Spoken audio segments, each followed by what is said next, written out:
আমি রাইসা। বর্তমানে আমার বয়স 37 বছর। আজ আমি আমার জীবনের একটি ভয়ঙ্কর অভিজ্ঞতার কথা আপনাদের সাথে শেয়ার করতে চলেছি, যা ঘটেছিল যখন আমার বয়স কেবলমাত্র 12 বছর। ছোটবেলায় আমার মনে নানা রকম আজগুবি চিন্তা ভাবনা আনাগোনা করত। আমি ভাবতাম মানুষের জীবনে ভালো খারাপ কত কিছুই না ঘটে। যদি আমি কোনোভাবে জানতে পারতাম আমার ভবিষ্যতে কি আছে বা কি ঘটতে চলেছে আমার জীবনে, তাহলে কত ভালোই না হতো। ছোটবেলা থেকেই আমি আমার ভবিষ্যৎ আর আমার ভাগ্য সম্পর্কে জানার জন্য প্রবল আগ্রহী ছিলাম। আমি প্রায়শই এমন কিছু কাজ করতাম যা অবশ্যই ইসলাম বহির্ভূত। এসব আমি এখন জানি, কিন্তু তখন এসব আমার মাথায় আসতো না। আমি নানা প্রকার জ্যোতিষীদের কাছে হাত দেখাতাম। কয়েকবার তোতা পাখির মাধ্যমেও নিজের ভবিষ্যৎ জানার চেষ্টা করেছিলাম। এছাড়াও ট্যারোট কার্ডের সাহায্যে আমি অনেক কিছুই করেছি, কোনো কিছুই বাদ রাখিনি। যদিও আমাদের ইসলাম ধর্মে এ ধরনের কর্মকাণ্ড নিষিদ্ধ, তবুও আমি আমার আগ্রহের কারণেই এসব করতে এক প্রকার বাধ্য হয়ে গিয়েছিলাম। আমি জানতাম না যে এই পাগলামি আমাকে কোন বিপদের দিকে ঠেলে দিবে। নিজের ভাগ্য জানার জন্য আমি নিজ হাতে নিজের ভবিষ্যৎ নষ্ট করে চলেছি, এই ব্যাপারে বিন্দু মাত্র কোনো ধারণা ছিল না আমার। আমার বাবা তখন একটি সরকারি চাকরি করতেন। তার চাকরির সুবাদে প্রায়ই তাকে বদলি হয়ে নানান শহরে স্থানান্তরিত করা হতো। এতে বাধ্য হয়ে আমাদেরও বাবার সঙ্গে এক শহর থেকে অন্য শহরে চলে যেতে হতো। একবার বাবার ট্রান্সফার যখন যশোরে হলো, তখন সরকারিভাবে আমাদের একটি বাড়ি বরাদ্দ দেয়া হলো। সাধারণত সরকারি যে কোয়ার্টারগুলো বসবাসের জন্য বরাদ্দ করা হতো, সেই বাড়িগুলো ছিল বেশ পুরাতন আর অগোছালো। আমার পরিবারের সদস্য ছিল আমার মা, বাবা এবং আমার 2 ভাই আর আমি। আমরা সকলেই নতুন বাড়িতে পৌঁছালাম এবং পরিষ্কার পরিচ্ছন্নতার কাজ শুরু করলাম। অনেক দিন বন্ধ থাকায় বাড়িটির ভেতরের অবস্থা ছিল একেবারে শোচনীয়। বাড়ি পরিষ্কার করে সেই রাতে আমরা সবাই ক্লান্ত হয়ে যাই, আর তাই কোনো রকমে রাতের খাবার শেষ করে যে যার রুমে চলে যাই আর নিশ্চিন্ত মনে ঘুমিয়ে পড়ি। বাড়ি সাজানো বাদে কয়েকদিন কোনো রকম কাজকর্ম ছাড়াই আমাদের দিন কেটে যায়। বাবা আমাকে এখানকার নতুন একটি স্কুলে ভর্তি করিয়ে দেন। শুরু হয় কর্মব্যস্ত জীবন। স্কুল থেকে আমি একাই বাসায় ফিরে আসতাম। মা আমাকে সকালে দিয়ে আসলেও নানান কাজের জন্য তিনি আমাকে নিয়ে আসতে পারতেন না। প্রতিদিনের মতো একটি দিন আমি স্কুল থেকে বাসায় ফিরছি। হঠাৎ রাস্তার ধারে এক বৃদ্ধ ব্যক্তিকে কিছু বই বিক্রি করতে দেখি। কাকতালীয়ভাবে আমি তার পাশ দিয়ে অতিক্রম করছিলাম। হঠাৎ তার সাজিয়ে রাখা বইগুলোর দিকে আমার চোখ পড়ল। বইগুলোর দিকে তাকাতেই একটি বইয়ের ওপরে আমার চোখ আটকে গেল। এ যেন মেঘ না চাইতেই বৃষ্টি। বৃদ্ধের সাজিয়ে রাখা বইগুলো থেকে একটি বই দেখতে পেলাম। বইটির শিরোনাম ছিল, আপনি কি আপনার ভবিষ্যৎ জানতে চান? আমার চোখে এক ধরনের আলো জ্বলে উঠল এবং আমি তার কাছে গিয়ে সেই বইটি হাতে তুলে নিলাম। সে আমার দিকে আর চোখে কিছুক্ষণ তাকিয়ে রইল আর বলল, এই বই নাকি আমার মতো ছোট মানুষের জন্য নয়। আমি এক প্রকার জোরাজুরি করেই তার কাছ থেকে বইটি কিনে ফেললাম। নিজের পকেট খরচ থেকে বাঁচানো বেশিরভাগ টাকাই আমার চলে গেল সেই বই কিনতে, কিন্তু তবুও আমার কোনো প্রকার আফসোস ছিল না। বইটি নিয়ে বাসায় এসে আমি নিজের ঘরে চলে গেলাম। সেদিন রাতে খাবার পর সবাই যে যার রুমে চলে গেলে আমি বইটি বের করে পড়া শুরু করলাম। আমি কেমন যেন সম্মোহিত হয়ে গিয়েছিলাম বইটি পড়ার সময়, আর তাই আমি একটানা বইটি পড়তে লাগলাম। বইটি নিজের ভবিষ্যৎ আর নিজের ভাগ্য সম্পর্কে জানার উপায় বলে দিয়েছিল, কিন্তু এতে যে পদ্ধতিগুলো লেখা ছিল তা ছিল আমার জন্য একেবারেই নতুন। সেখানে একটি আমলের কথা বলা হয়েছিল, যে কেউ এই আমলের মাধ্যমে চাইলে নিজের ভবিষ্যৎ দেখতে পাবে। যদি কেউ নিজের ভবিষ্যৎ জানতে চায় তাহলে তাকে একটানা 1 সপ্তাহ ধরে এই বইটির আমল করতে হবে। বইয়ে লেখা ছিল যে ব্যক্তি এই আমল করবে তার স্বপ্নে তাকে ভবিষ্যৎ দেখানো হবে। আমার মনে হচ্ছিল যেন আমার কাছে আজ ঈদের দিন। আমি সেই বইটি খুবই মনোযোগ দিয়ে পড়লাম। পড়া শেষ করে আমার আলমারির কাপড়ের নিচে লুকিয়ে রেখেছিলাম, যেন আমার মা কোনোভাবেই বইটি দেখতে না পান। আমাদের বাড়ি সাজানোর কাজ তখনও অনেকটাই বাকি ছিল। যখন আমাদের বাড়ি বদল হলো এবং সবকিছু সেট হয়ে গেল, তখন আমি মনে মনে ঠিক করলাম বইটি আমার পুরো পড়া উচিত এবং দেখার চেষ্টা করা উচিত এতে আর কি কি আছে। আমি পুনরায় বইটি পড়া শুরু করলাম এবং যতই বইটি পড়ে চলেছি ততই যেন মনে হচ্ছিল আমি বইটির মধ্যে ডুবে যাচ্ছি। এত এত আকর্ষণ এবং এত এত আকর্ষণীয় বিষয়ে লেখা যা আমার বইটি পড়ার ইচ্ছাকে বহুগুণে বাড়িয়ে দিচ্ছিল। বইয়ে লেখা আমল আজ থেকেই শুরু করে দেব ভেবে ফেললাম। বইয়ে লেখা ছিল এই আমল করার পর আমার বিয়ে কোথায় হবে, আমি কতটা পড়তে পারবো, এমনকি আমার বয়স কেমন হবে, সবকিছু নাকি আমাকে স্বপ্নে দেখানো হবে। এটা টানা 7 দিনের একটি আমল এবং এই আমলটি বইয়ে লেখা অনুযায়ী রাতের বেলা করতে হবে। এই আমলটির একটি শর্ত ছিল, যে 7 দিন কেউ এই আমল করবে তাকে সেই 7 দিন কোনো কিছু না খেয়ে থাকতে হবে। শুধুমাত্র পানি এবং ফল খাওয়ার অনুমতি আছে, তাও বিশেষ ক্ষেত্রে। আমি এই আমল করার জন্য মনস্থির করলাম। সেই অনুযায়ী আমি একটি বাহানা বানিয়ে স্কুল থেকে 1 সপ্তাহের ছুটি নিয়ে নিলাম, কারণ এই আমল আমাকে পুরো রাত পড়তে হবে। আমি ভাবলাম এখন যদি আমি পুরো রাত আমলটি করি তাহলে সকালে স্কুলের জন্য চোখ কিভাবে খুলব। পরদিন আমি সেই আমলটি করার জন্য প্রস্তুতি নিলাম। ভালো করে গোসল করলাম, নামাজ পড়লাম। আমার মনে হচ্ছিল যেন আমি এক অসাধ্য সাধন করার উদ্দেশ্যে যাত্রা শুরু করতে যাচ্ছি। একটু একটু ভয়ও হচ্ছিল, কেন জানি না। রাত হলে আমরা সবাই মিলে খেলাম। খাবারের সময় আমি শুধু কলা আর আপেল খেলাম, কারণ আমার তো অন্য কিছু খাওয়া নিষেধ। আম্মু আমাকে প্রশ্ন করেন আমি শুধু ফল খাচ্ছি কেন। আমি ডায়েট করছি বলে উত্তর দেই, আর তারা আমার কথা শুনে হাসতে শুরু করে। যখন রাত বাড়তে শুরু করলো তখন মা বাবা নিজের ঘরে চলে গেলেন আর আমার 2 ভাইও নিজেদের ঘরে চলে গেল। আমি আমার ঘরে এসে সেই বইটি বের করে আবার পড়তে শুরু করলাম। আমি বইয়ে লেখা নির্দেশনাগুলো খুব মনোযোগ সহকারে পড়তে শুরু করলাম, যেন কোথাও কোনো আমল করার সময় কিছু মিস না হয়ে যায়। বইয়ে লেখা ছিল আমলটি করার সময় ঘরের লাইট বন্ধ করে দিতে হবে এবং শুধুমাত্র একটি আগরবাতি জ্বালাতে হবে। আর একবার যখন আমল করা শুরু হয়ে যাবে তখন আমলের নির্দিষ্ট সংখ্যা পূরণ না হওয়া পর্যন্ত পড়া বন্ধ করা যাবে না। আমি সেদিন আমল করা শুরু করলাম। আমি বারবার আমলগুলো মনে মনে পড়ছিলাম আর আমার হাতে ছিল তাসবিহ। প্রায় 2 ঘন্টা অতিক্রান্ত হলো। হঠাৎ আমার কানে একটি মৃদু ফিসফিসানি হলো। আমি অস্পষ্ট ভাষায় শুনলাম কেউ বলছে, এটা বন্ধ করো। আমি ভয়ে চোখ খুলে চারপাশে তাকালাম, কিন্তু অন্ধকার ছাড়া কিছুই দেখতে পেলাম না। আমি মনে করলাম হয়তো এটা আমার মনের ভুল। আমি আবার চোখ বন্ধ করলাম এবং আমল করতে শুরু করলাম। একটু পর আমার কানে আবার একটি ফিসফিসানি এলো। এবার শুনলাম কেউ বলছে, রাইসা, এই আমল বৈধ নয়, এটি এখনই ছেড়ে দাও। আমি চিন্তিত হয়ে পড়লাম, কারণ আমি সেই আওয়াজ 1 বার না 2 বার শুনেছি। প্রথমবার ভুল হতে পারে, কিন্তু দ্বিতীয়বার তো আর তা হতে পারে না। তারপর আমার বইয়ের নির্দেশনার কথা মনে পড়ল।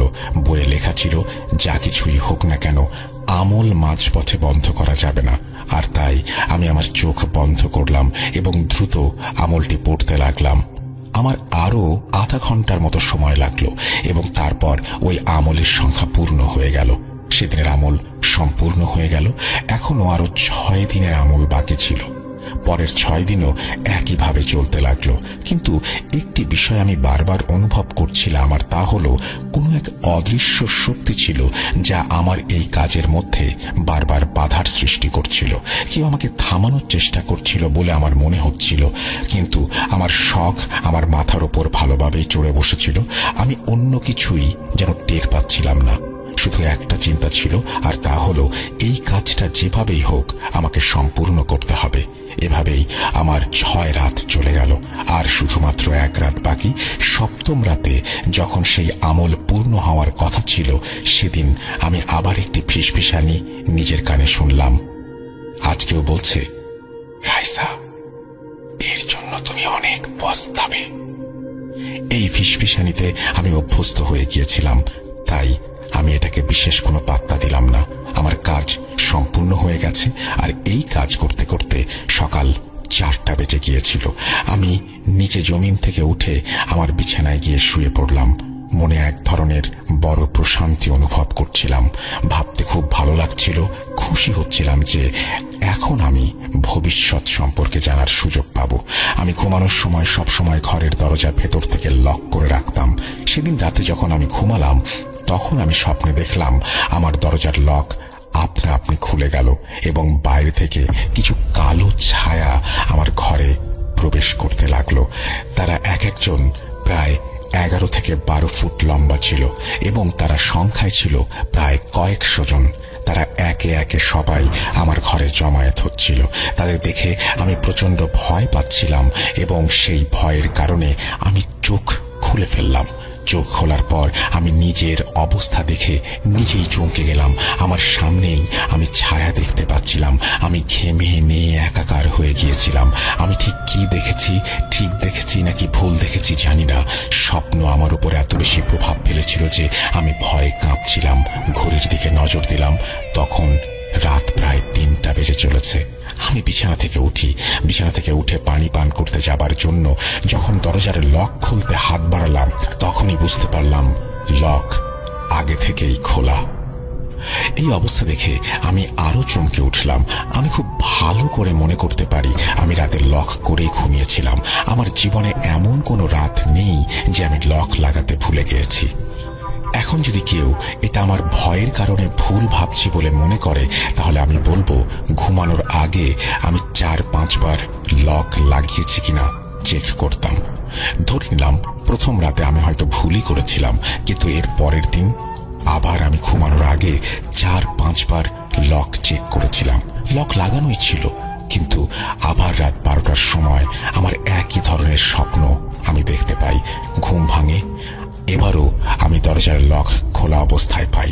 হঠাৎ করেই আমার মাথায় গতকাল রাতের সেই স্বপ্নের কথা চলে এলো, যেখানে স্বয়ংক্রিয়ভাবে দরজার লক খুলে গিয়েছিল এবং 11 থেকে 12 ফুটের ছায়া আমার ঘরে প্রবেশ করেছিল।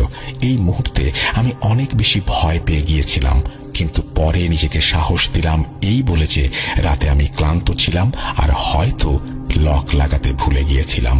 যদিও এটা শুধুমাত্র নিজেকে সাহস দেয়া ছাড়া আর কিছুই ছিল না, কারণ আমি কয়েকবার লক চেক করেছিলাম। তাই আজ নিজেকে বুঝ দিয়ে এই ভয়টা মাথা থেকে ঝেড়ে ফেললাম এবং ঘুমিয়ে পড়লাম। সকাল হলেই বাইরে চলে গেলাম। পুরো দিনটি খুব ব্যস্ততায় কাটলো। ইউনিফর্মও রেডি করতে হয়েছিল, কেননা পরের দিন স্কুলে যেতে হবে, আর স্কুলের জন্য বাড়ির কাজও করতে হয়েছিল।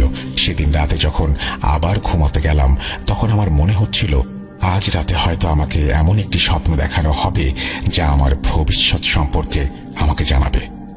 বেশ আশা নিয়েই আমি ঘুমানোর প্রস্তুতি নিলাম।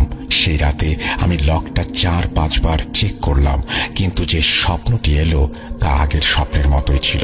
স্বপ্নে দেখলাম বড় বড় ছায়াগুলো আমার বিছানার চারপাশে দাঁড়িয়েছিল আর আমাকে অপলক দৃষ্টিতে দেখছিল।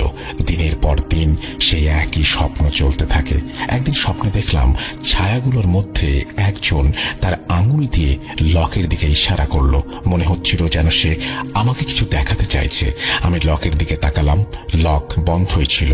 তারপর সেই ছায়া আরেকটি ইশারা করলো, আর সেই ইশারা করতে না করতেই আমার দরজার লকটা আপনা আপনি খুলে গেল। যেই দরজার লকটা খুলে গেল সাথে সাথে আমার চোখও খুলে গেল। আমি ঘড়ির দিকে তাকালাম, তখন সকাল 7টা বাজে। আমার শরীর এখনো আতঙ্কের কারণে কাঁপছে। এই আতঙ্ক বহুগুণে বেড়ে গেল যখন আমি দরজার লকের দিকে তাকালাম। আজও লকটি খোলা ছিল। রাতে দেখা সেই পুরো স্বপ্ন আবার আমার চোখের সামনে চলে এলো। মনে হচ্ছিল যেন এমন কোনো সৃষ্টি আমার আশেপাশেই ছিল যা নিজের অস্তিত্বের প্রমাণ দিতে চাইছিল। সে প্রমাণ করতে চাইছিল আমি যা স্বপ্নে দেখছি তা আসলে স্বপ্ন নয়, এবং এর সবই সত্যি, এবং সত্যিই ঘটে চলেছে যা আমাকে স্বপ্নের মাধ্যমে দেখানো হচ্ছে। সেদিনটি আমি খুব কনফিউজ ছিলাম। আমি নানাবিধ ভাবনায় ডুবেছিলাম এবং সেই স্বপ্নকে বোঝার চেষ্টা করছিলাম, কিন্তু কোনো কুল কিনারা করতে পারছিলাম না। আমার মনে হচ্ছিল আমি তো ভবিষ্যৎ দেখার চেষ্টা করছিলাম, কিন্তু আমাকে এসব কি দেখানো হচ্ছে। ওই রাতে আমি একা ঘুমোতে ভয় পাচ্ছিলাম, আর তাই আমি আমার ছোট ভাইকে বললাম সে যেন আজ আমার সাথে ঘুমায়। তার বয়স তখন 7 কি 8 বছর। সে আমার কথায় আমার পাশেই শুয়ে পড়ল।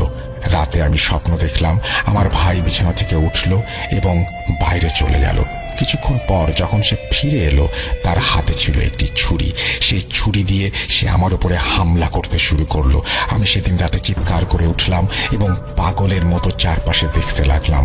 ঘুম থেকে উঠে আমি দেখি আমার ভাই তখন আমার পাশেই ঘুমোচ্ছে। আমি কিছুটা স্বস্তি পেলাম, কিন্তু যখনই আমার নজর সাইড টেবিলের দিকে পড়ল, তখন সেখানে সেই ছুরিটি ছিল যা আমার স্বপ্নে আমার ভাইয়ের হাতে আমি দেখেছিলাম। আমি ভাইকে একটু ধাক্কা দিলাম দেখার জন্য সে জেগে আছে কিনা, কিন্তু সে গভীর ঘুমে আচ্ছন্ন। সেদিন পুরো রাত আমি ভয়ে ভয়ে না ঘুমিয়ে কাটালাম। সকালে আমি আমার ভাইকে জিজ্ঞেস করলাম, তুমি কি কাল রাতে ঘুম থেকে জেগে বাইরে গিয়েছিলে? সে উত্তরে বলল, না আপু, আমি বাইরে কিভাবে যাব? আমি তো দরজার লকই খুলতে পারি না। আমি জানতাম সে সত্যি কথাই বলছে, কারণ সে কেবলমাত্র 7 থেকে 8 বছর বয়সী ছোট্ট একটি ছেলে এবং তার উচ্চতা সেই লক খোলার জন্য যথেষ্ট নয়। আমি ভাবলাম সে হয়তো কোনোভাবে দরজার লক খুলে বাইরে বের হয়েছিল আর রান্নাঘর থেকে ছুরি নিয়ে এসেছিল, কিন্তু সে আমার স্বপ্নে কিভাবে আসতে পারল আর আমার ওপর আক্রমণই বা কেন করবে? আমি তো ওই আমল পড়েছিলাম যাতে ভবিষ্যৎ দেখতে পাই, কিন্তু আমি তো ভয়ানক সেই স্বপ্নে একেবারে আটকে গিয়েছি। আমি ছোট ভাইকে নিজের সাথে নিয়ে ঘুমোতে শুরু করলাম। সেও অবাক হচ্ছিল আমার কি হয়েছে এই কথা ভেবে। আমি তো আগে দরজা লক করে একা একাই ঘুমাতাম।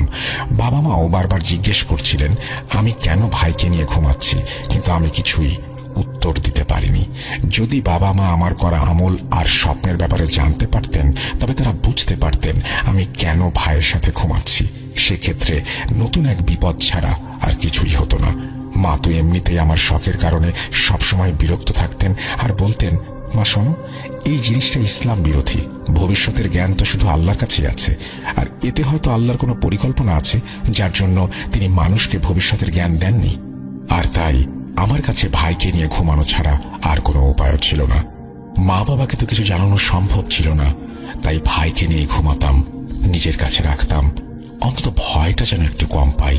এদিকে আমার দাদির ইন্তেকালের প্রায় 1 বছর হয়েছে। আমি দাদির খুব নিকটবর্তী একজন মানুষ ছিলাম। তার ইন্তেকালের পর আমি অনেক দিন শোক পালন করেছি। একদিন রাতে আমি ভাইকে পাশে নিয়ে ঘুমিয়ে আছি। হঠাৎ আমি স্বপ্নে দেখলাম আমার দাদি আমার কাছে আসলেন। অবাক করা ব্যাপার হচ্ছে, স্বপ্নের মধ্যেও আমি তার কাছ থেকে একটা মিষ্টি ঘ্রাণ অনুভব করছিলাম, যা তিনি বেঁচে থাকতে সবসময় ব্যবহার করতেন। এই সুগন্ধিটি তিনি হজে গিয়ে বিশেষ করে নিজের জন্য নিয়ে এসেছিলেন। প্রথমে আমি স্বপ্নে দেখলাম দাদি আমার পাশে এসে বসে গেলেন আর তার হাত দিয়ে আমার চুলে হাত বুলিয়ে দিচ্ছিলেন। জীবিত থাকাকালীন তিনি প্রায়ই এই কাজটা করতেন। যখনই তিনি আমার ঘরে আসতেন, সবসময় এভাবেই বসে আমার চুলে হাত বুলিয়ে দিতেন। কিন্তু স্বপ্নে হঠাৎ দৃশ্যটি বদলে গেল। দাদি আমার চুল হাতে ধরে আমাকে এক টান দিয়ে বিছানা থেকে ফেলে দিলেন। আমার পড়ে যাওয়া আর চিৎকার করার সাথে সাথে আমার ঘুমন্ত ভাইটাও ঘুম থেকে উঠে পড়ল। যখন আমি চোখ খুললাম, তখন আমি খেয়াল করলাম সত্যিই আমি বিছানা থেকে নিচে মেঝেতে পড়ে গিয়েছি। আর আমার চুলে এমন জ্বালা অনুভব করছিলাম, ধরেই নিয়েছিলাম বা মনেই হচ্ছিল আমার চুল ধরে কেউ টেনেছে। আমি তখন খুব অস্থির হয়ে গিয়েছিলাম আর ভাবছিলাম আম্মুকে ডেকে তুলব। আমি উঠে আম্মুকে ডাকতে যাব, এমন সময় ভাই বলল, আপু, এই ঘরে দাদির আতরের গন্ধ কিভাবে ছড়াচ্ছে? আতর কি তুমি লাগিয়েছ? তার কথায় আমি হঠাৎ খেয়াল করলাম পুরো ঘরটা আসলেই দাদির আতরের গন্ধে ভরে গেছে, ঠিক যেমন আমি স্বপ্নে দেখেছিলাম। এখন তো আমি কিছুতেই একা ঘুমোতে যেতে পারবো না, আর তাই আমি ভাইকে অন্য ভাইয়ের ঘরে শোয়ালাম আর নিজে গিয়ে আম্মুকে ডাকলাম। আম্মু গভীর ঘুমে আচ্ছন্ন থাকায় কোনো সাড়া পেলাম না, আর তাই আমি আম্মুর ঘরে গিয়ে ঘরের মেঝেতেই ঘুমিয়ে পড়েছিলাম। সকালবেলা যখন আম্মু আমাকে নিজেদের ঘরের মেঝেতে ঘুমোতে দেখেন, তখন তিনি আব্বুকে ডেকে এই ঘটনার কথা বললেন। আব্বু এই দৃশ্য দেখে অনেক অবাক হয়ে গেলেন। তিনি আমাকে জিজ্ঞেস করলেন, মা, তুমি এখানে ঘুমাচ্ছ কেন? কি হয়েছে? আমি বললাম, আমি একটা ভয়ঙ্কর স্বপ্ন দেখেছিলাম, আর স্বপ্ন দেখে ভয় পেয়ে তাদের ঘরে এসে শুয়েছি। আমি বুঝতে পারছিলাম না আসলে আমার সঙ্গে কি হচ্ছে। ভবিষ্যতের ব্যাপারে তো কিছুই জানা গেল না। উল্টো নানা প্রকার ভয়ঙ্কর কিছু আমার স্বপ্নে আসা শুরু করে দিল। এক রাতে আমি স্বপ্নে দেখলাম আমি বাথরুমে গোসল করছি। যখন স্বপ্নটা শুরু হলো তখন স্বপ্নেই দিনের আলো ছিল, কিন্তু গোসল করতে করতে হঠাৎ করেই চারপাশ অন্ধকার হয়ে যেতে লাগলো। হুট করেই সবকিছু কালো অন্ধকারে ছেয়ে গেল, পুরো ঘন কালো অন্ধকার। সেই অন্ধকারে মনে হলো কেউ আমার গলা টিপে ধরেছে। আমার শ্বাস নিতেও কষ্ট হচ্ছিল। আমি খুব ভীত হয়ে পড়েছিলাম, নিজেকে ছাড়ানোর জন্য হাত পা ছুটছিলাম। এই চেষ্টা করতে করতে হঠাৎ আমার চোখ খুলে গেল আর আমি প্রচন্ড ভয়ে নিজের পেছনে আর সামনের দিকে দেখলাম। কিন্তু সর্বাধিক অদ্ভুত ব্যাপার হলো আমার পুরো শরীরই ভিজে গিয়েছিল, এমনকি আমার মাথার চুল থেকেও পানি পড়ছিল। মনে হচ্ছিল আমি যেন এইমাত্র গোসল করে বের হয়েছি। আমার গলাও প্রচন্ড জ্বালাপোড়া করছিল। আমি বেশ ব্যথা অনুভব করছিলাম। যখন আমি আয়নায় নিজেকে দেখলাম তখন আমার গলায় আঙুলের দাগ স্পষ্ট। সেদিন আমি এতটাই ভেঙে পড়েছিলাম যে আমি আর অন্য কোনো কিছু না ভেবে সরাসরি আম্মুর কাছে চলে গেলাম এবং তাকে শুরু থেকে শেষ পর্যন্ত সবকিছু খুলে বললাম। আমি দেখতে পাচ্ছিলাম আম্মু প্রচন্ড রেগে গেছেন, কিন্তু পরে তিনি দেখলেন আমার অবস্থা খুবই খারাপ। যদি তিনি আমাকে এখন বকাবকি করেন তাহলে হয়তো আমি একটা কিছু করে ফেলব। এই জন্যই নিজের রাগ নিয়ন্ত্রণ করলেন এবং আমাকে বললেন, তুমি চিন্তা করো না, তোমার আব্বু আসলে তার সঙ্গে এই বিষয়ে কথা বলবো। আম্মু ও ব্যাপারে একটু বুঝতারি দেখালেন এবং আব্বুকে আমার করা সেই আমলের ব্যাপারে কোনো কথা বললেন না। শুধু এটুকুই বললেন, আমার প্রায় অনেক দিন যাবৎ বেশ ভয়ানক ধরনের স্বপ্ন আসছে। আব্বু এসব নিয়ে বেশ চিন্তায় পড়ে যান, তার মুখ মলিন হয়ে যায়। আব্বুর একজন সহকর্মী ছিলেন যিনি আব্বুর সাথেই তার অফিসে কাজ করতেন। তিনি একজন হুজুর ছিলেন এবং এই ধরনের সমস্যা সম্পর্কে অনেক কিছু জানতেন।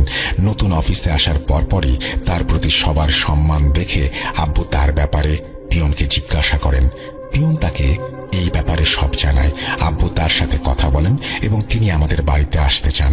আব্বু তাকে আমাদের বাড়িতে নিয়ে আসেন। তিনি বাড়িতে এসে চোখ বন্ধ করে আমার আর আম্মুর নাম জিজ্ঞাসা করলেন। কিছুক্ষণ চুপ থাকার পর তিনি আব্বুকে বললেন, আপনি একটু বাইরে যান।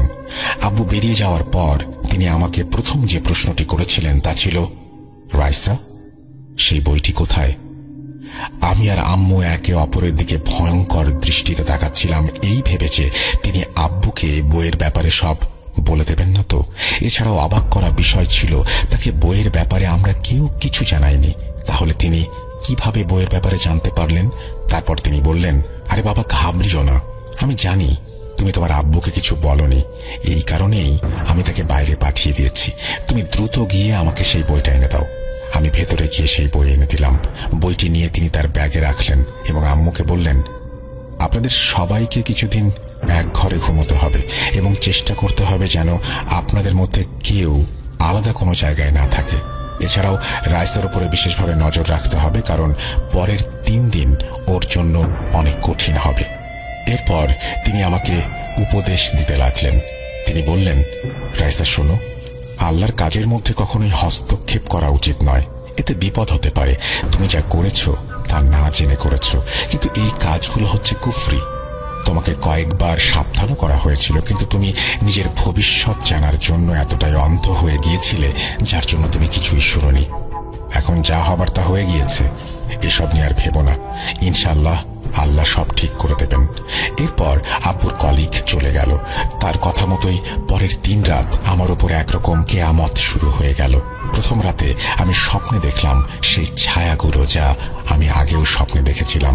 তাদের মধ্যে একজন আমাকে শূন্যে তুলে এক আগুনের কূপে ফেলে দিল। যন্ত্রণায় আমার আত্মা যেন আমার শরীর ত্যাগ করতে চাচ্ছিল। আমি প্রচন্ড চিৎকার করছিলাম। আম্মু আমাকে ধাক্কা দিয়ে ঘুম থেকে জাগিয়ে দেন।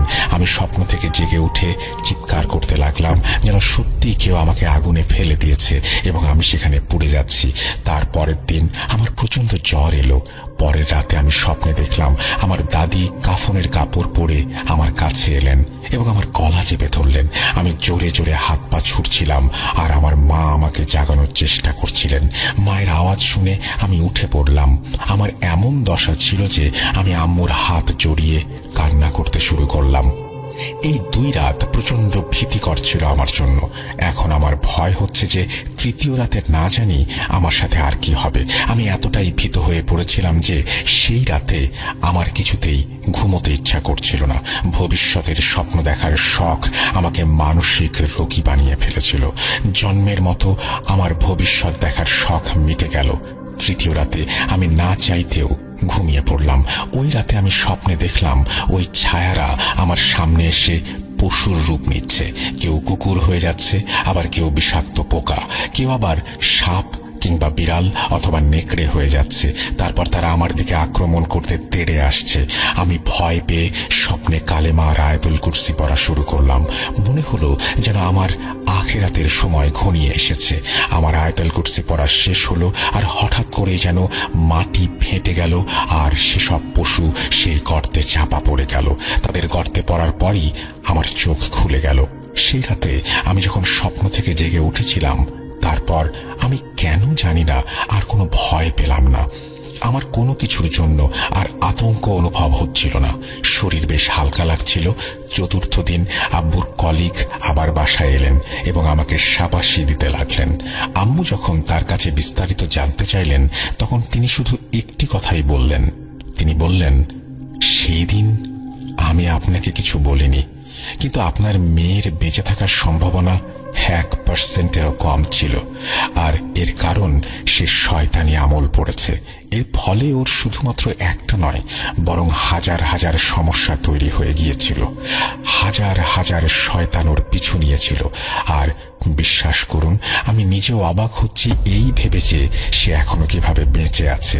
আল্লাহর কাছে শুকরিয়া আদায় করুন, তিনি এই বিপদ থেকে আপনার মেয়েকে উদ্ধার করেছেন। তারপর আব্বুর কলিগ আব্বুকে বললেন, যত বেশি সম্ভব সদকা দিতে হবে আর যে কোনো পরিস্থিতিতে নামাজ চালিয়ে যেতে হবে। আজ প্রায় 22 বছর পরেও এই ঘটনা এখনো আমার স্পষ্ট মনে আছে। আমি আজও এসব নিয়ে ভাবলে কাঁপতে শুরু করি। যদি আব্বুর বন্ধু আমাদের আল্লাহর পক্ষ থেকে উসিলা হয়ে না আসতেন, আমাদের সাহায্য না করতেন, সেই ছায়াগুলো আমার সাথে কি করত। কিন্তু আল্লাহর দরবারে কোটি কোটি শুকরিয়া যে তিনি আমাকে চরম বিপদের হাত থেকে রক্ষা করেছেন। আমি একটি ব্যাপার ভালোভাবেই বুঝতে পেরেছি, আর তা হলো আল্লাহ প্রদত্ত নিয়মের বাইরে কখনোই যেতে নেই। সো আমরা সে সময় বা এখনো মাঝে মধ্যে আব্বু ছুটি পেলে বা কোনো একদিন আব্বু আর্লি চলে আসলে অফিস থেকে, আমরা চেষ্টা করি যে উত্তরায় যাওয়ার, আমার সেই দাদার বাসায়। তো আমরা সেবারও গিয়েছিলাম। তো সেবার একটু আমাদের ডিনার করতে করতে 12টা বেজে যায়। So while we are returning একটু লেট হয়ে যায়। আমরা প্রায় 12টা সাড়ে 12টার পরেই রওনা দিই। তো আমরা একটা গাড়িতে রওনা দিই। তো গাড়ির ফ্রন্ট সিটে, ড্রাইভার সিটে ছিলেন একজন আঙ্কেল, আমার আব্বুর একজন ফ্রেন্ড, উনিও ওখান থেকে আসছিলেন আর কি, উত্তরা থেকে। আর ড্রাইভারের পাশের সিটে ছিল আব্বু, পিছনে ছিলাম আমি এন্ড আম্মু। তো আমরা মোটামুটি আসছি। তো যখন প্রায় রাত 1টা ক্রস করছে এমন সময় আমরা তখন এখন যেখানে আর কি এয়ারপোর্ট রোড, যেটা উত্তর এয়ারপোর্ট রোড, সেখানে একটা হসপিটাল আছে, কুর্মিটোলা জেনারেল হসপিটাল কারেন্টলি। তো তখন আমরা ঠিক যখন ওই জায়গাটায়, ওই রোডটার ওরকম একটা লোকেশনে কাছাকাছি ছিলাম। তো আমাদের গাড়ির স্পিড ছিল প্রায় 60-70-র কাছে মাঝামাঝি আর কি। তো হঠাৎ করে যেটা হয় যে আমি জাস্ট দেখি যে গাড়িতে মানে এত জোরে একটা ঝাঁকি আসে, মনে হলো যে আমরা যদি কোনো একটা স্পিড ব্রেকারের উপর দিয়ে ব্রেক না করে একটানে চলে যায়, যেরকম ঝাঁকি আসে, তো সিমিলার একটা ঝাঁকি। তো এন্ড রাইট আফটার দ্যাট কিছু দূর সামনে যে গাড়িটা আঙ্কেল ব্রেক করে। তো ব্রেক করার পর আঙ্কেল আব্বুকে কিছু একটা বলে, এন্ড আসতেই বলে, মানে আমরা শুনতে পাইনি পেছন থেকে।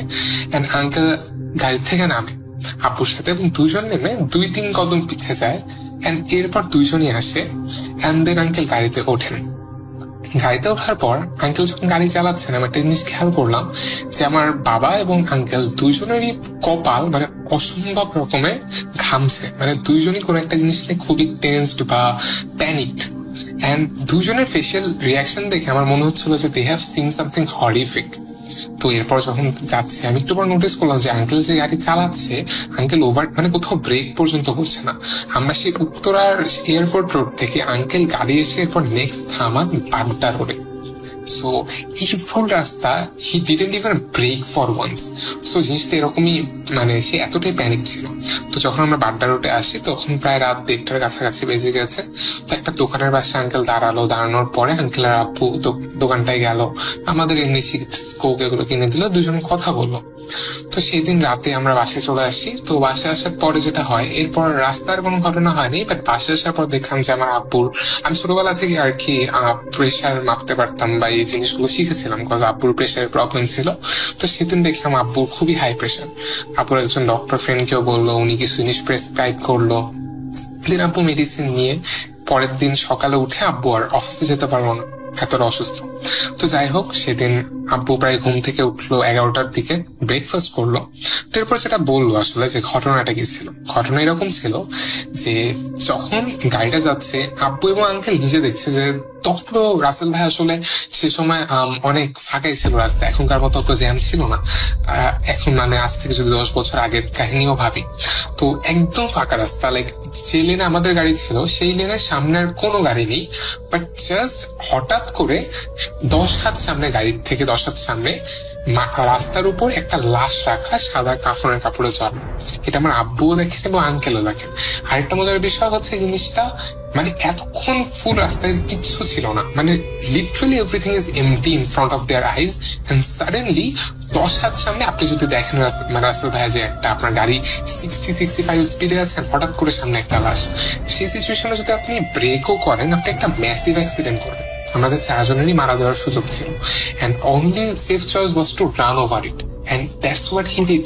আঙ্কেল তার উপর দিয়ে যখন গাড়িটা চালিয়ে চলে যান, তার একটু পর উনি ব্রেক করেন, and there comes this part Rasel ভাইয়া, যেটা আপনি হয়তো বিশ্বাস করবেন না বা যে কেউ বিশ্বাস করতে এটা একটু অসন্তোষটি প্রকাশ করবে।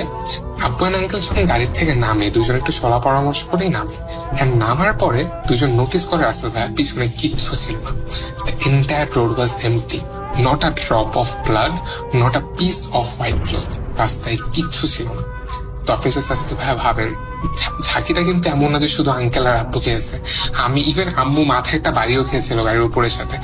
মানে বললাম না, মনে হলো যে আমরা স্পিড ব্রেকের উপর দিয়ে চলে গেলাম, বাট যখন তারা নেমে দেখে কিচ্ছু নাই। তো যাই হোক, পরে একদিন আঙ্কেল আমাদের বাসায় আসেন, উনি বলে যে এই জিনিসটা নিয়ে উনি ওনার একজন রিলেটিভকে শেয়ার করেছেন যে আসলে জিনিসগুলো নিয়ে কাজ করেন। তো মানে উনি যেটা বলেছেন যে ওখানে একটা খারাপ কোনো একটা জিন বা কোনো একটা প্যারানর্মাল কিছু একটা আছে ওই লোকেশনটায়, যেটা মূলত মানুষের অ্যাক্সিডেন্ট করানোর চেষ্টা করে। সো মাঝে মধ্যে নাকি দেখা যায় যে ওখানে কেউ দাঁড়িয়ে আছে। ফোন হাতে নিয়ে দেখি 1:15 বাজে। 5 মিনিটের মতন ফোনে ফেসবুক ব্রাউজ করি, আর ঘুম ঘুম ভাব হলে মোবাইল রেখে ঘুমানোর চেষ্টা করি। ঘুমানোর জন্য চোখ বন্ধ করে আছি, হঠাৎ করে আমার খাট ঝাঁকুনি দিয়ে ওঠে, যেমনটা হয়ে থাকে কোনো স্বাস্থ্যবান মানুষ যদি খাটের ওপর তাড়াহুড়ো করে ওঠে সেরকম। আমি অনেকটা স্বাভাবিকভাবেই চুপচাপ শুয়ে আছি। তখনই আমি হঠাৎ করেই প্যারালাইজড হয়ে যাই। আমি জেগে আছি কিন্তু নড়াচড়া করতে পারছি না। সবকিছু আমার কাছে স্পষ্ট। এরই মধ্যে আমি অনুভব করছি আমার ডান পাশে শরীর ঘেঁষে বিকট দেহ বিশিষ্ট একজন মানুষ শুয়ে আছে। সেটার দেহ এত পরিমাণে ভারী ছিল যে আমার ডান পাশে প্রচন্ড চাপ অনুভব করছিলাম। সেই মুহূর্তে আমার বোবাজিন ধরার কথা মনে পড়ে। তখন আমি দোয়া পড়তে শুরু করি। 1 মিনিটেরও কম সময়ের মধ্যে ঘটনাটি ঘটত। দোয়া পড়তে পড়তে এক সময় আমি স্বাভাবিক হয়ে যাই। এরপর রুমের লাইট জ্বালিয়ে নিজেকে একটু স্বাভাবিক করার চেষ্টা করি। এভাবে আমার সাথে প্রতিনিয়ত চলতে থাকে। এক পর্যায়ে আমার মনের অবস্থা এমন হয়ে যায় যে আমি রাতে ঘুমোতে ভয় পেতাম। যখন আমার সাথে ঘটনাটি রীতিমতো 3-4 দিন ধরে চলে, তখন আমার কাছে ব্যাপারটি নিয়ে খারাপ লাগা শুরু হয়। নিজে নিজেই ভাবতে থাকি, আমি কোনোভাবে অসুস্থ না তো? এটা কি আমার নতুন অসুস্থতার লক্ষণ? বোবাজিন তো আর প্রতিদিন ধরবে না। এরকম আরো বিভিন্ন প্রশ্ন আমার মাথায় আসছিল। আমি আমার সাথে ঘটে যাওয়া ঘটনাটি আমার মায়ের সাথে শেয়ার করি। আমার মা বলেন, হয়তোবা ঘুমের মধ্যে স্বপ্ন দেখেছ। তুমি রাতে ঘুমানোর আগে পবিত্র হয়ে দোয়া দুরূদ পড়ে তারপরে ঘুমাবে। সেদিন রাতে আমি বিভিন্ন দোয়া পাঠ করে শরীর বন্ধ করে ঘুমাই। সেদিনও একই অবস্থা, একই ঘটনা ঘটে আমার সাথে। আমি বেশ অবাক হয়েছিলাম এই জন্য যে ঘটনাটি নির্দিষ্ট একটা সময়ের মধ্যে হতো। রাত 1:15-20। এরকম সময়ের মধ্যে। এরপরে আর ঘুমোতে পারতাম না। ফজরের আজান যখন শুরু হতো তখন ঘুমোতে যেতাম। যাই হোক, ঘটনায় আসি। আমার সাথে যখন টানা 5 দিন এরকম ঘটতে থাকে তখন আমি সিদ্ধান্ত নেই যে একা একা ঘুমাবো না। তখন শোভন নামের আমার এক ফ্রেন্ডকে সাথে নিয়ে রাতে ঘুমানোর সিদ্ধান্ত নিলাম। সেদিন রাত্রে ঘটল আসল ঘটনা। আমার ঘরের বর্ণনাটা দিয়ে নিলে বুঝতে সুবিধা হবে আপনাদের। আমি যে ঘরটায় থাকি সেটা 30 হাত লম্বা একটি ঘর। যাই হোক, আমি দেয়াল ঘেঁষে শুয়েছিলাম। আমার ফ্রেন্ড ছিল আমার বাম পাশে। হঠাৎ রাত 1টার সময় আমার ফ্রেন্ড স্বপ্ন দেখতে থাকে। আমি নিজের ঘরের একটা কোণে দাঁড়িয়ে আছি, সেখান থেকে শোভনের নাম ধরে ডাকছি। চোখের পলকে সেই অশরীরীটা খাটের পাশে এসে দাঁড়ায় যেখানে শোভন শুয়েছিল। সেই অবয়বটি শোভনের হাতে চিমটি কাটে। তখন শোভনের ঘুম ভেঙে যায়, আর তখনই সে তার লাইফের সবচেয়ে ভয়ানক দৃশ্যটি দেখতে পায়। ঘুম থেকে জাগ্রত হয়ে শোভন দেখতে পায় ডান পাশে আমি শুয়ে আছি আর বাম পাশেও আমি শুয়ে আছি। মানটা হলো, শোভনের ডান পাশে সত্যিই আমি শুয়ে আছি, কিন্তু তার বাম পাশে শুয়ে থাকাটা অন্য কেউ। অশরীরটা ওপরের দিকে তাকিয়ে পাথরের মতন শক্ত হয়ে শুয়ে আছে। এই দৃশ্য দেখার পর আমার ফ্রেন্ড প্যারালাইজড হয়ে যায় কিছু সময়ের জন্য। যখন সে সুস্থ হয় তখন আমাকে অনেক ডাকাডাকি করে। সে সময় আমার ঘুম ভাঙে না। অনেকক্ষণ পর যখন আমি ঘুম থেকে জেগে উঠি তখন দেখতে পাই শোভনের মধ্যে বেশ কান্না কান্না একটা ভাব। আমি তাকে জিজ্ঞেস করি, কি হয়েছে? সে বলে এরকম ঘটনা ঘটেছে তার সাথে। প্রথমে ব্যাপারটি বিশ্বাস করতে চায়নি, এই কারণে সে আমাকে ভয় দেখানোর জন্য মিথ্যা বলতে পারে। যখন সে বলে আমি কিছু সময়ের জন্য প্যারালাইজড হয়েছিলাম, নড়াচড়া করতে পারছিলাম না, তখন আমার মনের মধ্যে ভয় ঢুকে যায় আর আমার ফ্রেন্ডের কথাগুলো বিশ্বাস হতে থাকে। এর পরের দিন আমি আমার মাকে সাথে নিয়ে এলাকার এক কবিরাজের কাছে যাই। তিনি বলেন যে বিকেলের দিকে আমি তোমাদের বাসায় আসব। কবিরাজ বিকেলে বাসায় আসে, চারপাশে ঘুরে দেখে, সব শেষে বলে আমি তেমন কিছু বুঝতে পারছি না, তবুও তুমি যখন ভয় পেয়েছো একটা তাবিজ দেব তোমাকে, আর একটা গামছা নিয়ে আসো, সেটার মাধ্যমে তোমার শরীর বন্ধ করে দিয়ে যাই। কবিরাজ তার কাজ শেষ করে চলে যান। এরপর বেশ কিছুদিন আর কোনো সমস্যা হয়নি। সমস্যা শুরু হয় 7 দিন পর থেকে আবার। এভাবে রাতের বেলা আমি প্যারালাইজড হয়ে যেতাম। কিছু সময়ের মধ্যে দোয়া পড়তে থাকলে আবার স্বাভাবিক হয়ে যেতাম। নিরুপায় হয়ে আমার এক ছোট ভাইকে সাথে নিয়ে ঘুমানো শুরু করি। আমার ভাইয়ের নাম আব্দুল্লাহ। আব্দুল্লাহকে নিয়ে যথারীতি রাতে ঘুমোতে চলে যাই। রাতে যেন কেউ ভয় না পায় সে কারণে বাতি জ্বালিয়ে রাখতাম। বাতির আলো চোখে লাগার কারণে খাটের পাশে একটা পর্দা টাঙিয়ে রাখি। আমরা দুজনেই ঘুমিয়ে আছি। আমার ছোট ভাই স্বপ্নে দেখতে পায় কেউ একজন পর্দার ওই পাশে দাঁড়িয়েছে। স্পষ্ট তার দেহের ছায়া পর্দার উপরে পড়েছে। সেই লোকটার হাতে একটা ব্যাগ ছিল, সেটা বাড়িয়ে দেয় আব্দুল্লাহর দিকে।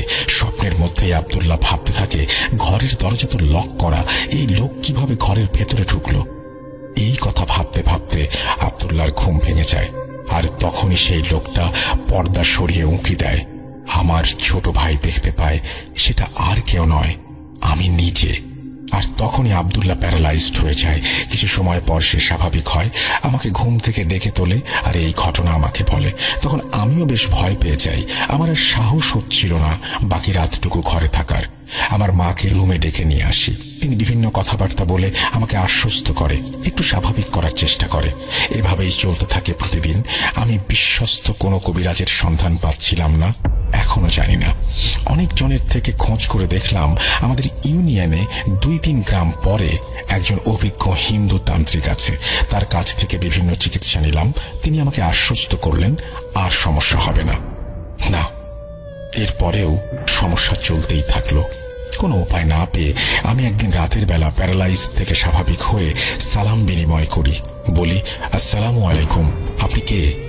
আপনি আমার কাছে কি চান দয়া করে আমাকে বুঝিয়ে দিন। আমি তাকে আরো অনুরোধ করে বলি, আমাকে কেন বিরক্ত করছেন আপনি? নিজে নিজেই এই কথাগুলো আমি রুমের মধ্যে বলি। এরপর দোয়া পাঠ করে আবার ঘুমানোর চেষ্টা করি। কম্বল দিয়ে মাথা ঢেকে শুতে গেছি। হঠাৎ আমার কানের কাছে কর্কশ কণ্ঠে কেউ একজন কিছু বলে ওঠে। এত ভয়ানক ছিল তার কণ্ঠস্বর। সে কি বলেছিল সেটা আমি ভয়ে খেয়াল করে শুনতে পারিনি।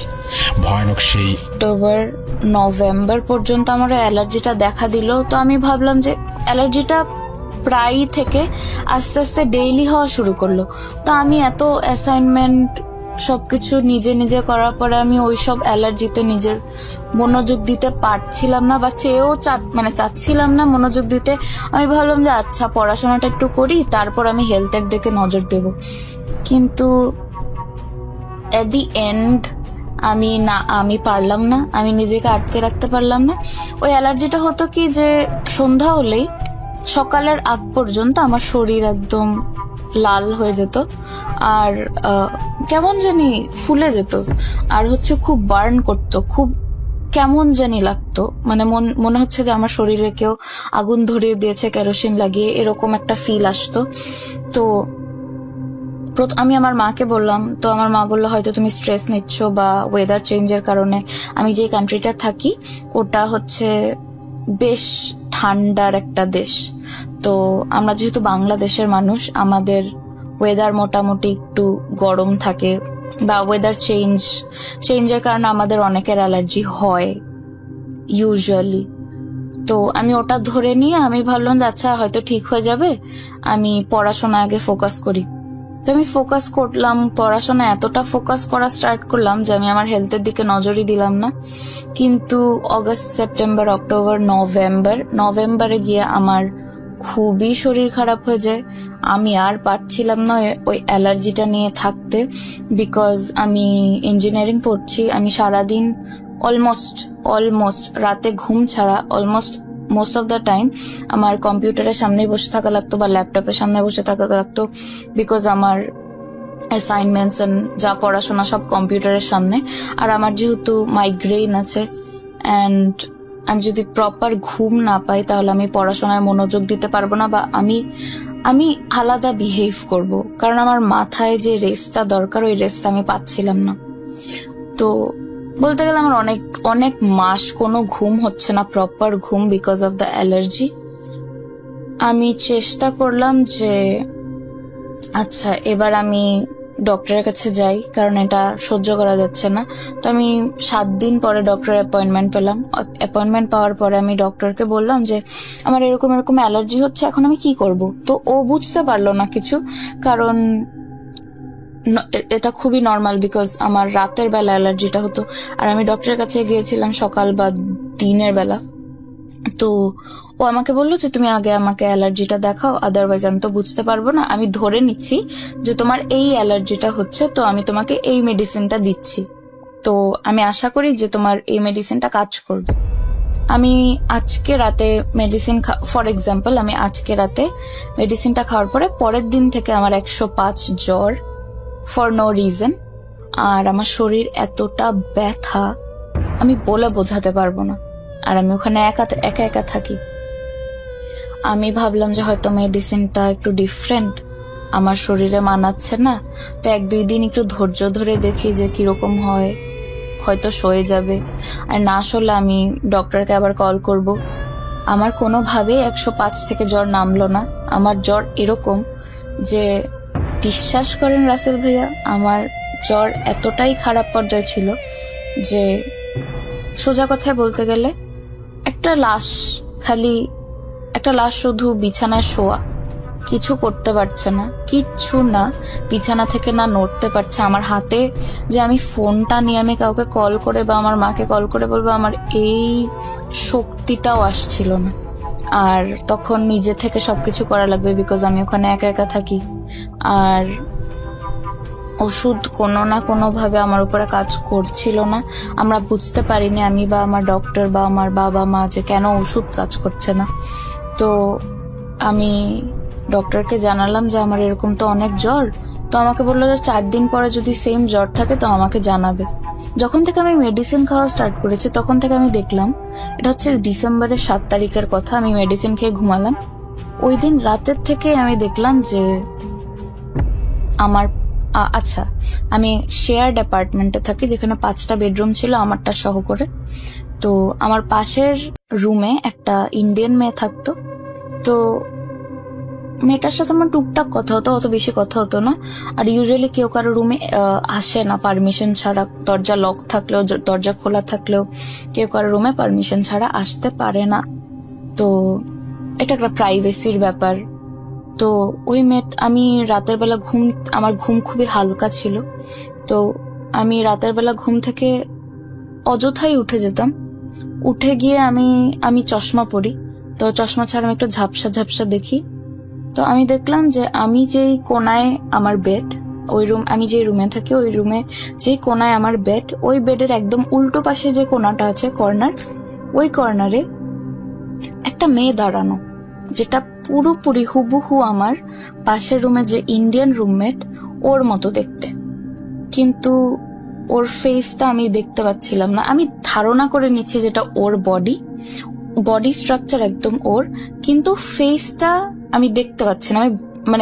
আমি ব্লার দেখছিলাম, আমি ঝাপসা দেখছিলাম। তো আমি ভাবলাম যে হয়তো, আচ্ছা আরেকটা বড় কথা, আমি হয়তো লাইভ শুনতে পারি না ভূত.com, কিন্তু আমি ইউটিউবে সবগুলো এপিসোড আমি শুনি। আমি যখন ফ্রি থাকি আমি তখনই ভূত.com শুনি, যেগুলো আপলোড করা আছে ভিডিও।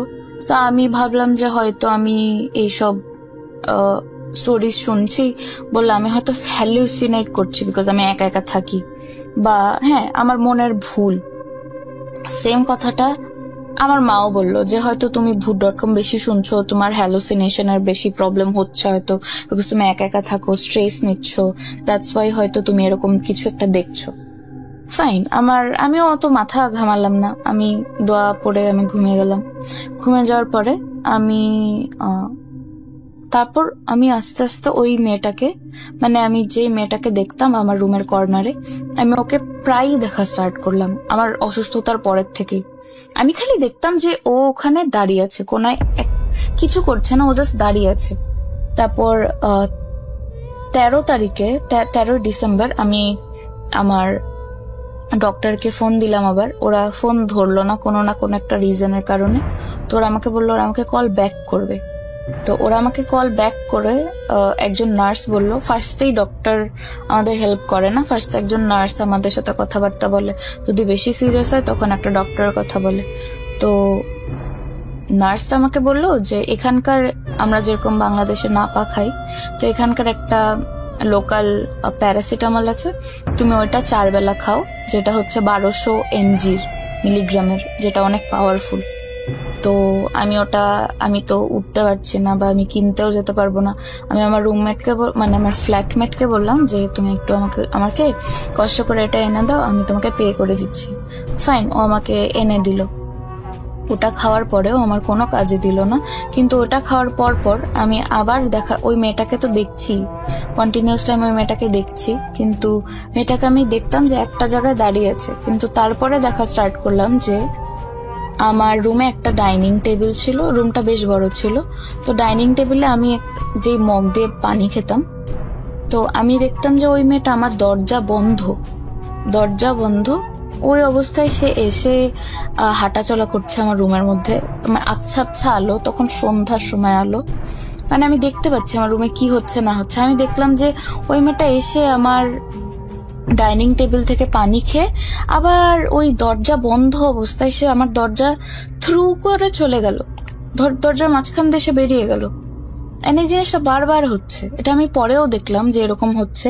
সে হয়তো আমার টেবিলে এসে কিছু ধরছে বা কিছু খাচ্ছে, আমি এটা দেখতে পাচ্ছিলাম। কিন্তু সব সময় আমি যেহেতু মেডিসিনস নিচ্ছি, আমার মেডিসিনস গুলো এত ঘুম ছিল যে বলতে গেলে আমি আমি পুরোপুরি সেন্সে ছিলাম না। যখনই আমি দেখতাম, বেশিরভাগ আমার ঘুমের সময় দেখতাম, ঘুম থেকে উঠে গিয়ে হঠাৎ করে চোখে পড়তো।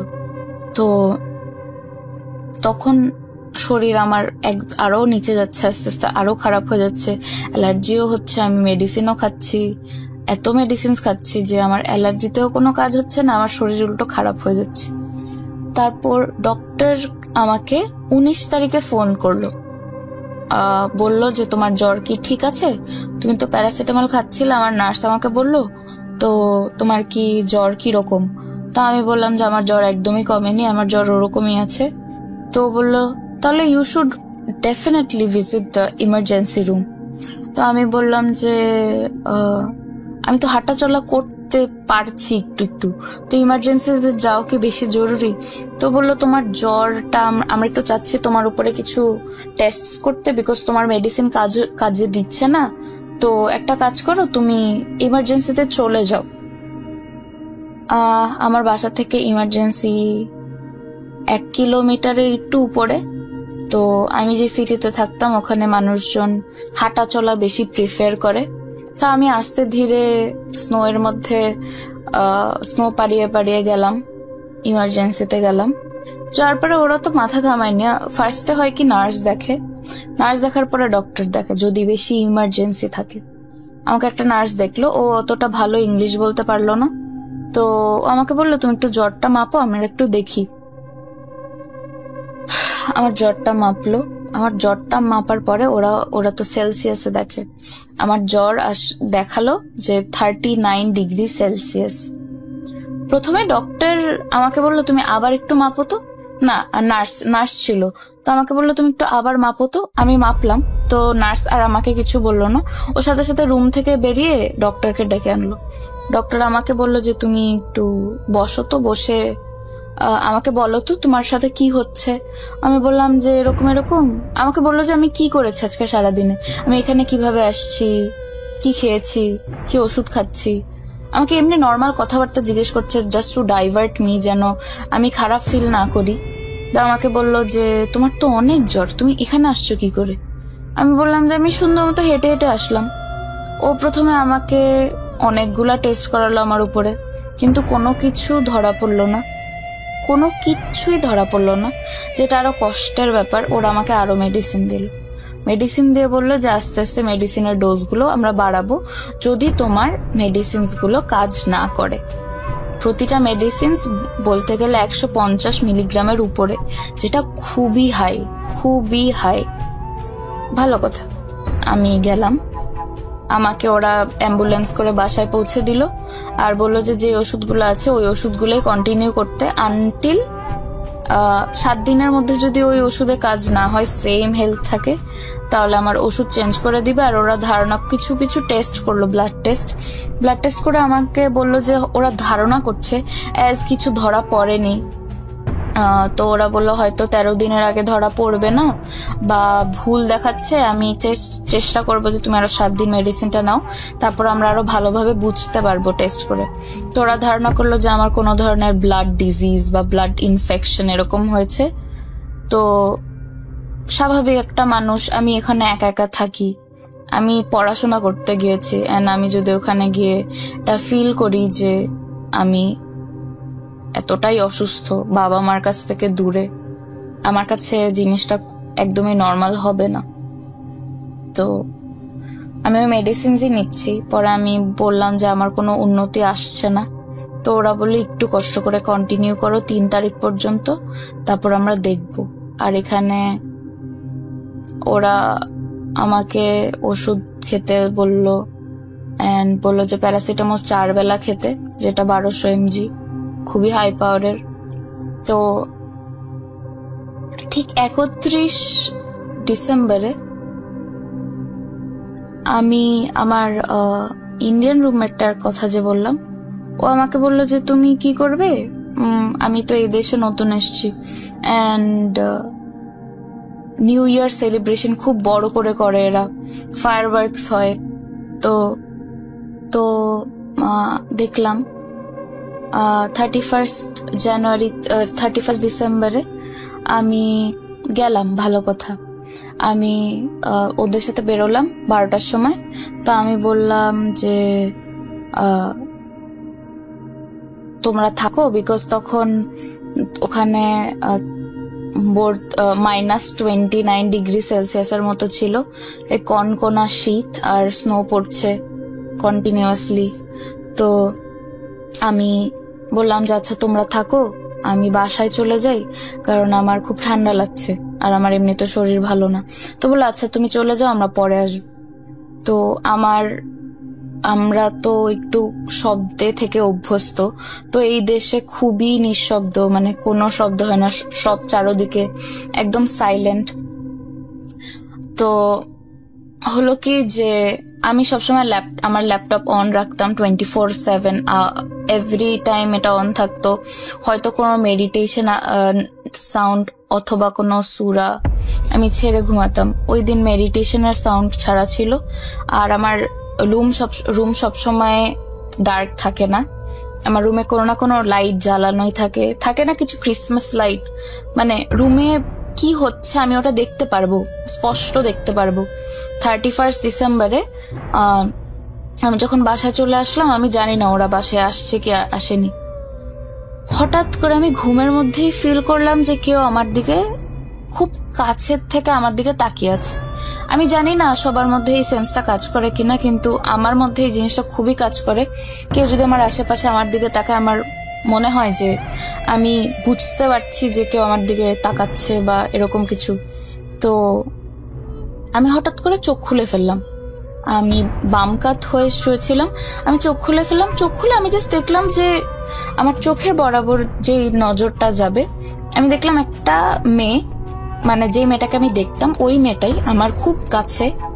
আমি বোঝাতে পারবো না কতটা, মানে আমার খাটের একদম, আমার খাটটা সিঙ্গেল বেড অনুযায়ী, তো সিঙ্গেল বেডটা শেষ হলেই যে ও দাঁড়িয়ে থাকবে, এতটা কাছেও আমার।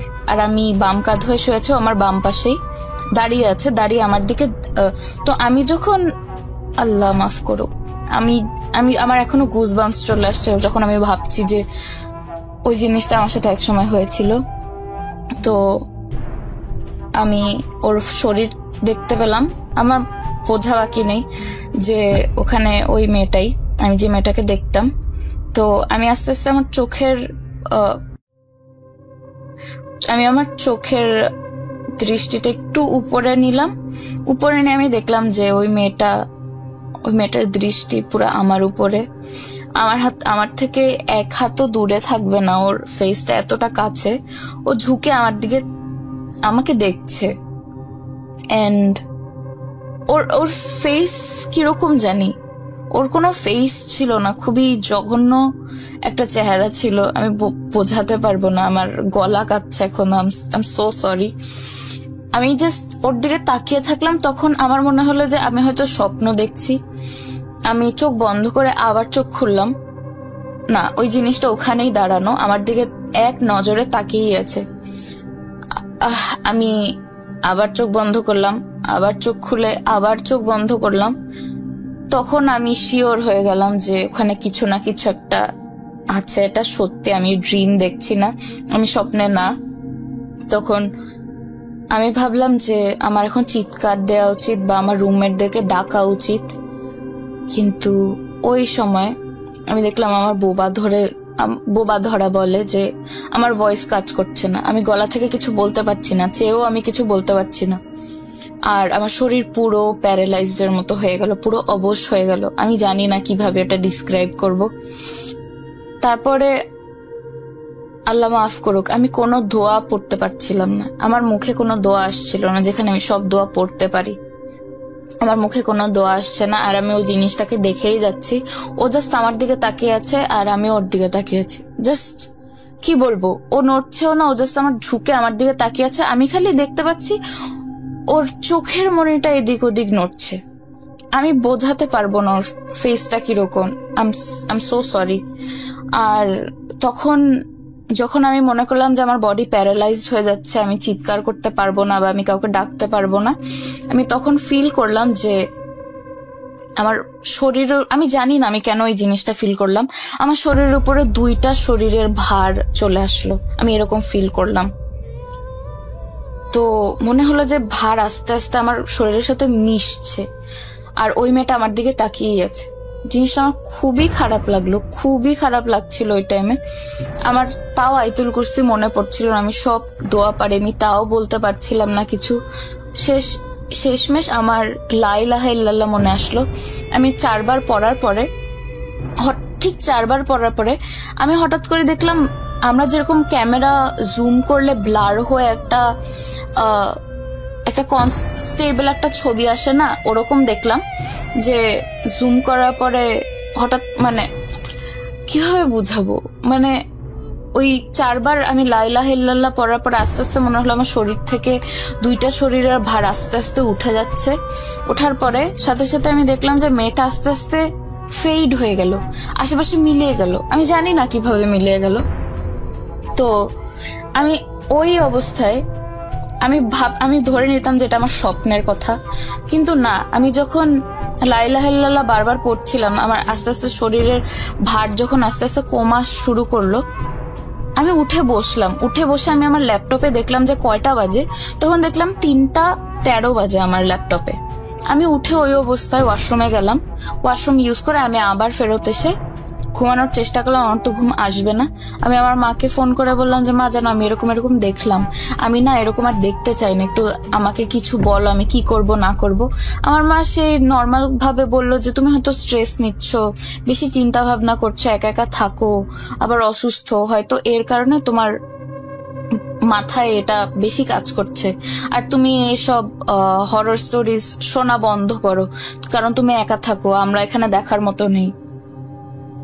ভালো কথা। তারপর আমি যেহেতু আমার মাকে বলে আমি একটা স্যাটিসফাইড অ্যান্সার পেলাম না তার কাছ থেকে, তো আমি আমার ফ্রেন্ডদেরকে জানালাম। আমার কিছু রিলিজিয়াস ফ্রেন্ড আছে, ওরা আমাকে বললো যে এগুলো কর, তাহলে হয়তো ঠিক হয়ে যাবে, আশা করি ঠিক হয়ে যাবে, আর যদি নাই হয় তাহলে খুব খারাপ দিকে চলে গেছে তোর ব্যাপারটা, আর যদি না হয় তারপর সাথে সাথে আমাকে জানাবি। আমি পরের দিন আমি একদমই ঘুম আসলাম না।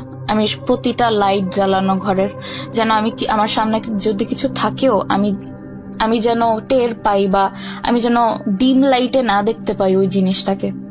আর আমি সবসময় মুখে কম্বল দিয়ে ঘুমাতাম, যেন অ্যাটলিস্ট আমার সামনে কিছু আসলেও আমি যেন না দেখতে পাই। পরের দিন আমি কিছুই দেখিনি, কারণ আমি সারাদিন ঘুমাইনি, সারা রাত ঘুমাইনি। উঠে উঠে বারবার আয়াতুল কুরসি পড়ে বারবার রুম চেক করছিলাম। রুম চেক করার পরে আলহামদুলিল্লাহ আমার 2 দিন কিছু হয়নি। তো আমি ভাবলাম যাচ্ছে আমার 2 দিন যেহেতু কিছু হয়নি, সামনে আশা করি কিছু হবে না, হয়তো এটা আমার মনের ভুলই ছিল। ঠিক 4 জানুয়ারি আমি ভুল করে আয়াতুল কুরসি ছাড়া বা আমাকে যা যা পড়তে বলেছিল আমার ফ্রেন্ড, কিছু কিছু জিনিস পড়তে বলেছিল, আমি না পড়েই ঘুমিয়ে যাই 10টার সময়। তো রাত 10টার সময় ঘুমিয়ে যাই। তো আমি উঠে গেলাম 2:30টার সময়। উঠে যাওয়ার পরে আমি ফোনে ভিডিও দেখছিলাম ইউটিউবে, বা আমার অ্যাসাইনমেন্টস যা যা বাকি আছে সব একসাথে শেষ করে আমি শুনলাম যে আমার ফ্ল্যাটমেট উঠলো, মানে ও উঠে ওয়াশরুমে গেল, তো আমি শুনতে পেলাম। তো আমি ভাবলাম যে ও আচ্ছা, ও তো উঠলো, এখন আমি ঘুমাই, আমার তো ভয়ের কোনো নেই। ও কারণ আমি যদি হেল্প চাই ও এসে আমাকে হেল্প করতে পারবে যদি আমি কিছু ভুলভাল দেখি। ফাইন। ঠিক 5টার সময় আমি কেবলমাত্র আমি আমার কাঁধটা লাগাই বিছানার সাথে, লাগানোর সাথে সাথে কম্বলটা মুড়া দেই।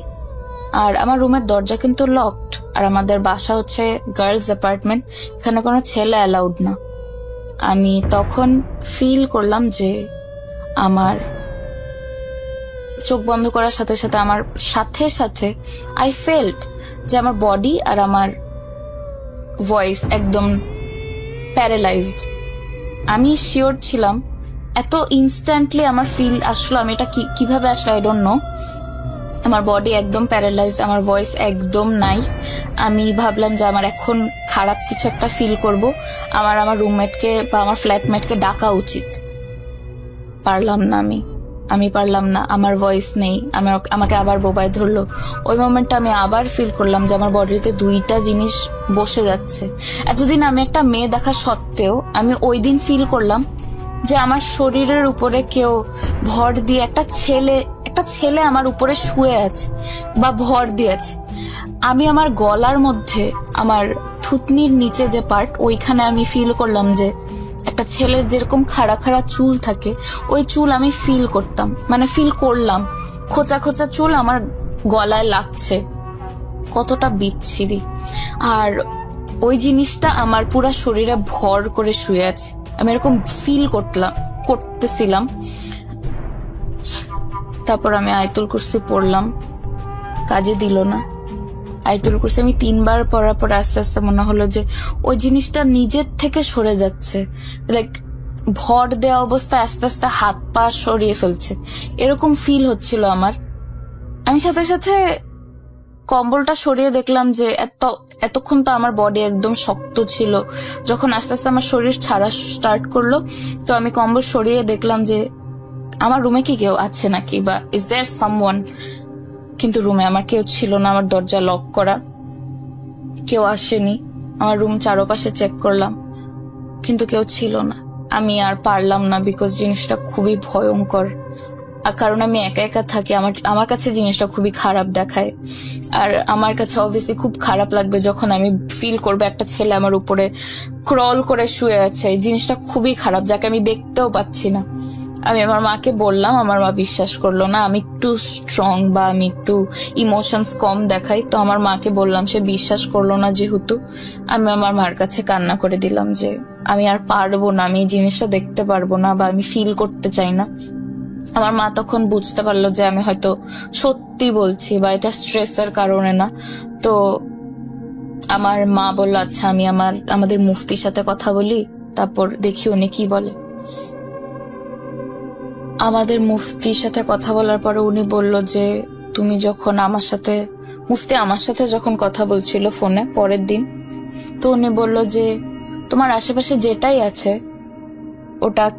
ওটাকে তোমার সাথে পাঠানো হয়েছে। এটা খুব খারাপ একটা জিনিস, যে হচ্ছে তোমাকে কখনো, কি বলবো, আল্লাহ মাফ করুক, তোমাকে কখনো সাকসেসফুল হতে দেবে না লাইফে। বা এটার একটাই রিজন, তোমার সাথেও কিছু একটা করবে যার কারণে তুমি প্রতিদিন খুবই উইক ফিল করবে। বা অবভিয়াসলি একটা মানুষ না যেটাই থাকুক, জিন বা যা বলি আমরা, তাদের শরীরে অনেক শক্তি।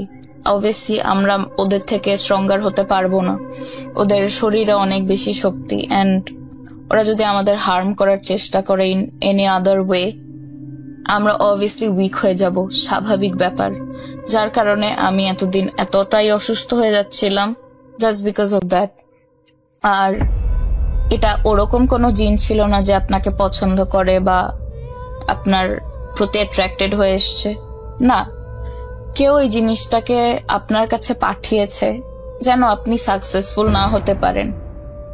তো আমাকে বলল 2 মাস। প্রথমে আমি বলছি কেন এই জিনিসটা হয়েছে আমার সাথে।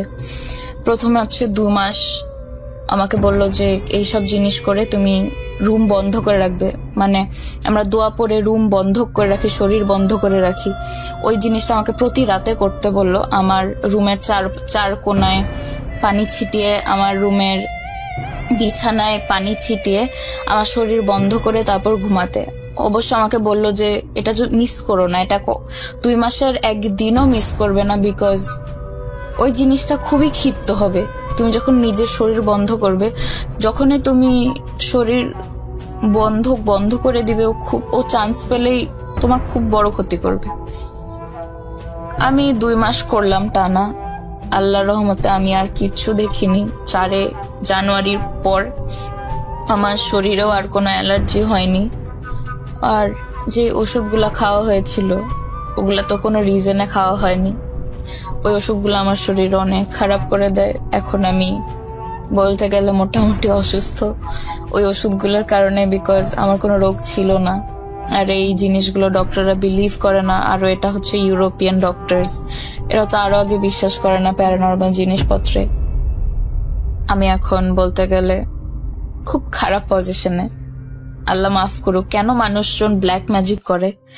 মুফতি এটাও বলল যে